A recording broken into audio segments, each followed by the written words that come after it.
பா வேண்டாம்பா, பிளீஸ் பா வேண்டாம்பா என்று கார்த்திக் பயத்தில் அலறினான். அந்த பாடிகார்டு எந்த மறுப்பும் தெரிவிக்காமல் நேராக கார்த்திக்கின் அருகில் சென்று அவனுடைய கையை ஒரு டேபிளின் மீது வைத்து அழுத்தி பிடித்தான். உடனே வாசுதேவன் இன்னொரு பாடிகார்டை பார்த்து, இங்க வா, அவனோட வாயில ஒரு துணியை சுத்தி விட்டுட்டு அவன் கையை ஒரே அடியில உடைச்சிடு என்று சொன்னார். கார்த்திக் பயத்தில் அந்த பாடிகார்டிடம் இருந்து தப்பிக்க ட்ரை செய்தான். ஆனால் அவனால் அது முடியவில்லை. அதற்குள் அங்கே வந்த இன்னொரு பாடிகார்டு ஒரு துணியை எடுத்து சுற்றி கார்த்திக்கின் வாயில் வைத்தான். அதற்கு பிறகு அவனுடைய வலது முழங்கையை பிடித்து ஒரே அடியில் உடைத்தான். கை உடைந்து கார்த்திக் வழியில் அலறினான். அடுத்த சில நிமிடங்களிலேயே அவன் சுயநினைவு இழந்து அப்படியே சரிந்து கீழே விழுந்தான். விக்ரம் எதுவும் பேசாமல் அவனையே பார்த்தபடி உட்கார்ந்து கொண்டிருந்தான். கொஞ்ச நேரத்தில் அவனுடைய அலறல் சத்தம் தீர்த்து அப்படியே மயங்கினான் கார்த்திக். விக்ரம் இவ்வளவு பெரிய பவர்ஃபுல்லான ஆளாகவும் அதே நேரத்தில் இவ்வளவு கொடூரமானவனாகவும் இருப்பான் என்று ஆனந்தி கொஞ்சமும் நினைத்து பார்க்கவில்லை. அவள் கண்களில் கண்ணீரோடு மயங்கி கிடக்கும் கார்த்திக்கையே பார்த்து கொண்டு நின்றிருந்தான். விக்ரம் சார், நீங்க சொன்னபடியே பண்ணிட்டேன். இப்ப எங்க மேல இருந்த கோபம் போயிடுச்சா? நான் கார்த்திகை ஹாஸ்பிட்டலுக்கு கூட்டிட்டு போக சொல்லட்டுமா என்று பணிவுடன் கேட்டார் வாசுதேவன். விக்ரம் சரி என்பது போல கைகளால் செய்கை மட்டும் செய்தான். உடனே கார்த்திக்கின் கையை உடைத்த பாடிகார்ட்ஸ் வைத்தே அவனை ஹாஸ்பிட்டலுக்கு கூட்டிச் செல்லும்படி சொன்னார் மூர்த்தி. அடுத்த கொஞ்ச நேரத்தில் விக்ரம் டேனியை பார்த்து, டேனி, மிஸ்டர் வாசுதேவனை நம்ம அக்ரிமெண்ட்ல சைன் பண்ணவை என்று சொன்னான். கண்டிப்பா மிஸ்டர் விக்ரம் என்று சிரித்துக் கொண்டே சொன்ன டேனி உடனே சில ஒப்பந்த பத்திரங்களை தயார் செய்து கையில் ஒரு பேனாவுடன் வாசுதேவனின் அருகில் வந்து கொடுத்தான். வாசுதேவன் சந்தோஷமாக அதை வாங்கி படித்துவிட்டு, ரொம்ப thank you Vikram sir, thank you so much என்று சொல்லி அந்த அக்ரிமெண்டில் கையெழுத்து போட்டார். விக்ரமின் மூலமாக தனக்கு இருக்கும் அத்தனை பிரச்சனைகளும் ஒரு முடிவுக்கு வரும் என்ற நம்பிக்கை அவருக்கு இருந்தது. அதன் மூலமாக தன்னுடைய பிசினஸும் பாதுகாக்கப்படும், அதே நேரத்தில் தன்னுடைய குடும்பமும் பாதுகாக்கப்படும் என்று நிம்மதியடைந்தார். மூர்த்தியின் முகத்தில் சந்தோஷமும் உற்சாகமும். தேங்க்ஸ் மிஸ்டர் விக்ரம், ரொம்ப தேங்க்ஸ் என்று சொல்லிவிட்டு அக்ரிமெண்ட் பேப்பர்களை படித்துக் கொண்டிருந்தான். அவற்றை படிக்கும் போது மூர்த்தியின் முகத்தில் மகிழ்ச்சியும் சோகமுமாக இருக்கிறது. விக்ரம் கையெழுத்து பெறும் ஆவணங்களில் மூர்த்தியின் கோடிக்கணக்கான சொத்துக்கள் உள்ளன. மேலும் விக்ரம் யாரையும் கட்டுப்படுத்துவதில்லை, செய்யும் ஒரு மனிதன். இப்போது விக்ரமை தொடர்பு கொண்டால் மூர்த்தி தன் வாழ்க்கையை மகிழ்ச்சியாக தொடரலாம். அவரது குடும்பத்தின் தொழில்துறை சங்கிலி என்றென்றும் சேமிக்கப்படும். மூர்த்தியின் குடும்பம் அழியும் நிலை வராது. மிஸ்டர் வர்தன், ஹைதராபாத்ல இருக்கிற சேம்பர் ஆஃப் காமர்ஸ் பிசினஸ உங்ககிட்டயே விட்டுறேன். இது சம்பந்தமான விவரங்களை எல்லாம் நீங்க மிஸ்டர் வாசுதேவன் கிட்ட பேசிக்கோங்க. எனக்கு வேற ஒரு முக்கியமான வேலை இருக்கு, நான் உடனே போயாகணும் என்று சொல்லிக்கொண்டு அந்த இடத்திலிருந்து எழுந்தான் விக்ரம். ஓகே மிஸ்டர் விக்ரம், இதை நான் பார்த்துக்கிறேன், நீங்க கேர்ஃபுல்லா இருங்க என்று சொன்னான் வர்தன். விக்ரம் அங்கே இருந்து எழுந்து நடக்கும் போது அவன் அருகில் ஓடி வந்த Vasudevan, once again thank you so much Vikram sir, இந்த ஹெல்ப்பை நான் எப்பவும் மறக்க மாட்டேன் என்று சந்தோஷமாக சிரித்தபடி சொன்னார். விக்ரம் அவரை பார்த்து லேசாக சிரித்தபடி, டோன்ட் கால் மீ சார் என்று சொல்லிவிட்டு அந்த இடத்திலிருந்து கிளம்பினான். டேனியும் லம்போவும் அவன் பின்னாலேயே சென்றார்கள்.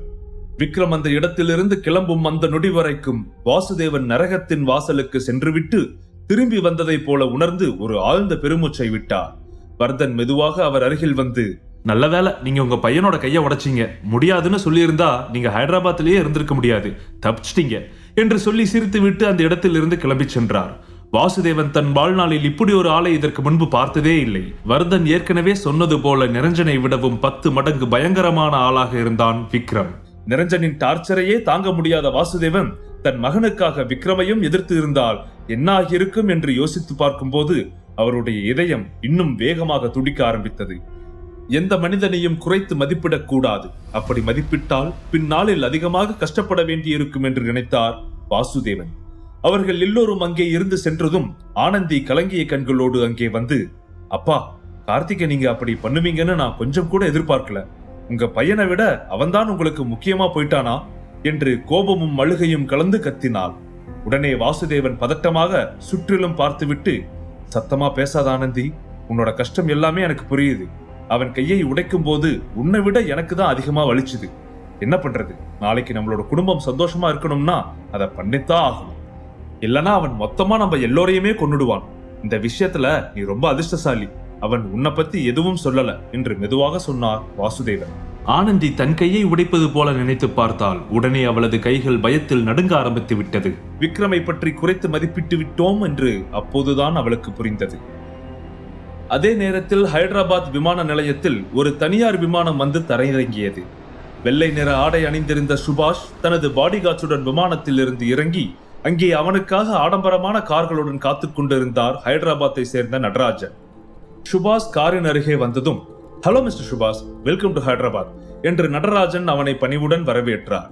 சுபாஷ் மெல்லிய சிரிப்புடன் சன்கிளாஸை கழட்டிக்கொண்டு அவருடன் கை குலுக்கிவிட்டு காரில் ஏறினான்.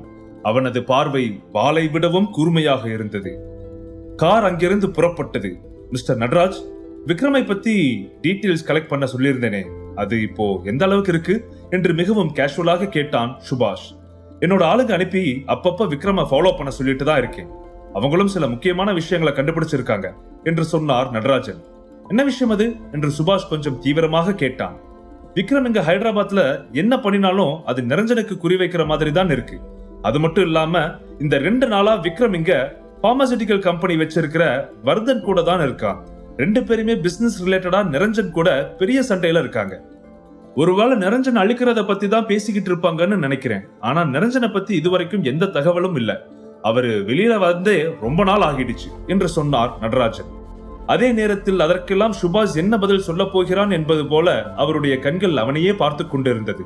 ஆனால் சுபாஷ் எதுவும் பேசவில்லை. அவனது கை விரல்கள் கார் சீட்டில் தாளம் போட்டுக் கொண்டு இருந்தது. அவன் கண்கள் எதையோ தீவிரமாக யோசித்தபடி இருந்தது. உதட்டின் ஓரத்தில் குறும்புத்தனமான ஒரு சிறிய புன்னகை வெளிப்பட்டது. இந்த விக்ரம் ரொம்பவே இன்ட்ரெஸ்டிங்கான ஆள். வெளிநாடுகள்ல எல்லாம் லத்தீன் குரூப்ஸ்க்கு ஒரு பெரிய பவர் இருக்கு. ஆனா இங்க ஹைதராபாத்ல விக்ரம் அந்த மொத்த கம்பெனியுமே வாங்கிட்டான். அது மட்டும் இல்லாம இங்க வந்த கொஞ்ச நாள்லயே நிறைய கம்பெனிகளை வாங்கி பிசினஸ் டெவலப் பண்ணிக்கிட்டான். அவனோட சொத்து மதிப்பும் முன்ன இருந்ததை விட இப்ப பல மடங்கு அதிகமாகிடுச்சு. இது எல்லாத்துக்குமே அவனோட தாத்தா எப்பவும் விக்ரமுக்கு துணையா இருக்காரு. இதெல்லாம் சாதாரண விஷயம் கிடையாது. விக்ரம் எதுக்காக இது எல்லாத்தையும் பண்ணிக்கிட்டு இருந்தான்?